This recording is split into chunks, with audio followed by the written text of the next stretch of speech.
sick of those night courses. I swear if I have to take any more, I think I'm gonna blow chunks.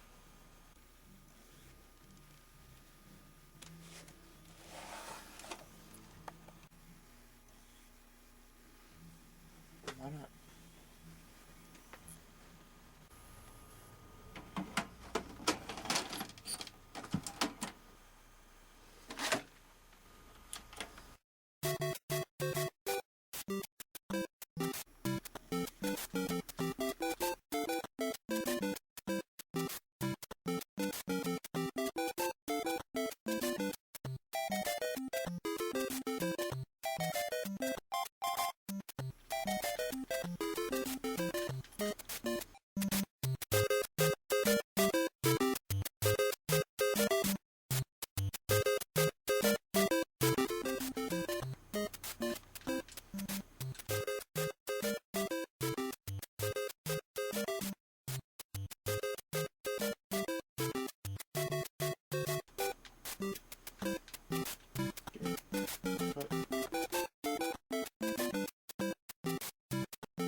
Wow, my brain is slowly turning into mush. I thought today I'd probably talk about one of the best gaming companies of all time, Nintendo.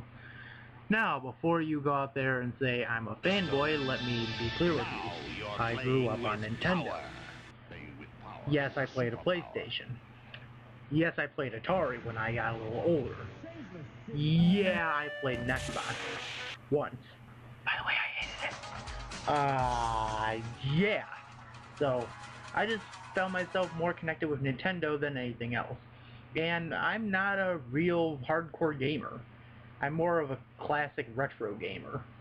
I stick to my retro and I stick by it. So today I thought I would go over a little bit of the history of how Nintendo really got into video games, especially in the home market.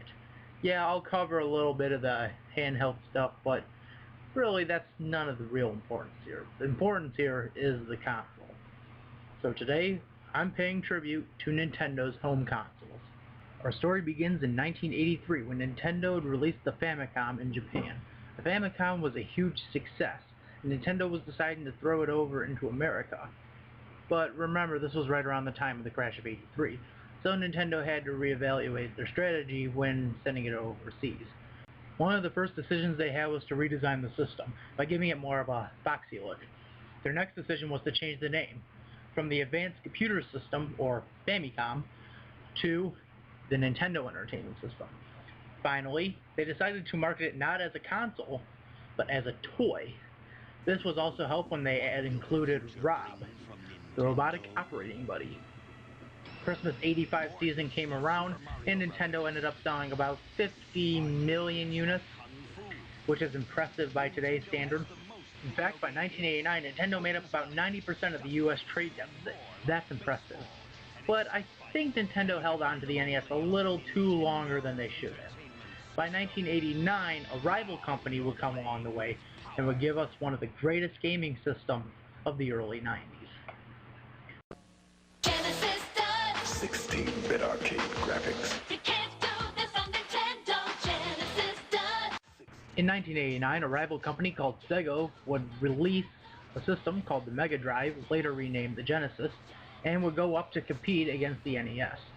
By the Christmas 1990 season, most kids now wanted a Genesis instead of a Nintendo. So, what happened to Sega? Yeah, that's a different story. Get an extra game. This made Nintendo worried as the Super Nintendo wasn't ready yet. So in 1989, they decided to put what was conveniently called a placeholder to hold over the fans until the Super Nintendo was ready. That would be the Game Boy, and you all know what happened after the Game Boy came out. Finally, in 1991, Nintendo released the Super Famicom in Japan. When it was released later in 1991 in America, we got to know of it as the Super Nintendo. And it was really successful, as it went on to compete against Sega Genesis, thus creating the first of many console wars.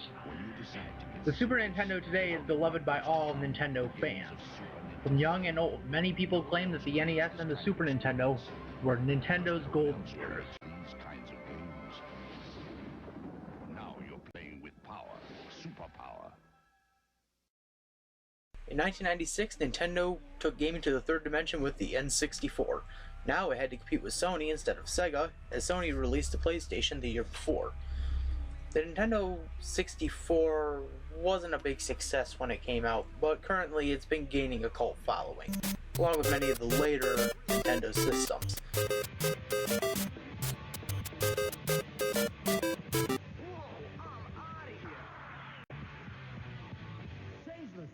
In the late 90s, early 2000s, Nintendo would try to rejuvenate the N64, even though it was already successful, with the Nintendo 64 DD, being one of the first consoles, well, for Nintendo, to try to additionalize CD gaming.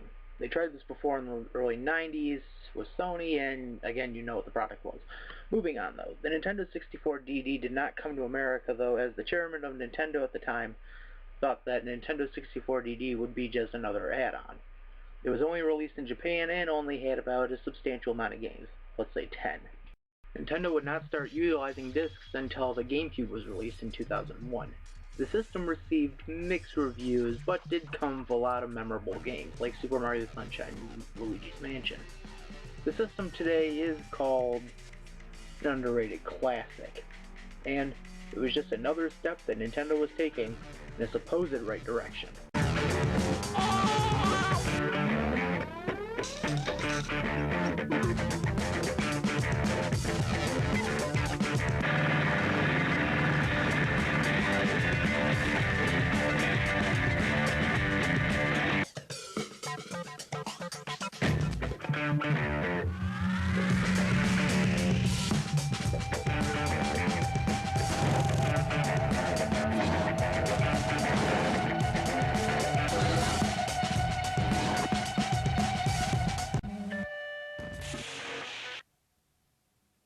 2006, Nintendo would revolutionize gaming again with motion control in their newest console that they released at the time, the Wii.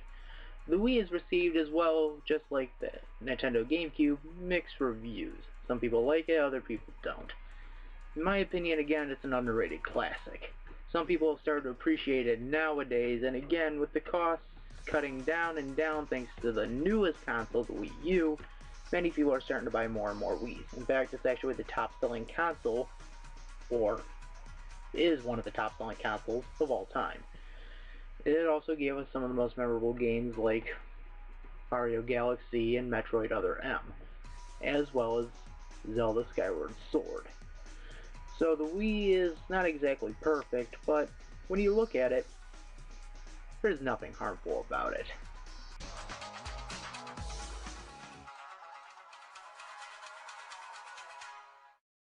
Recently, they released the Wii U, which has received somewhat more negative than positive reviews. It's not really that mixed, it's a little more negative. I played the Wii U, and in my opinion, it's okay. I would just say, given in about 10, 15 years, it's going to be considered somewhat of an underrated hit. So, for now, just live with it. It's doing good, and supposedly this is right now hurting Nintendo. Yeah, I forgot about that. Nintendo's having financial issues as I'm speaking. In fact, they're talking about how they're actually going to cut costs so they can save the company. Yet they have about, what, $4 billion sitting there? They can survive a few failures. I think they're going to do fine. Currently, they're also talking about releasing a new system in the near future called the Nintendo Fusion. This could either be another Wii or something new entirely. The only thing I know is that they're trying to find a way to combine the DS with the Wii U. That's basically the idea they want to do with the Fusion. So, that's been my Nintendo tribute.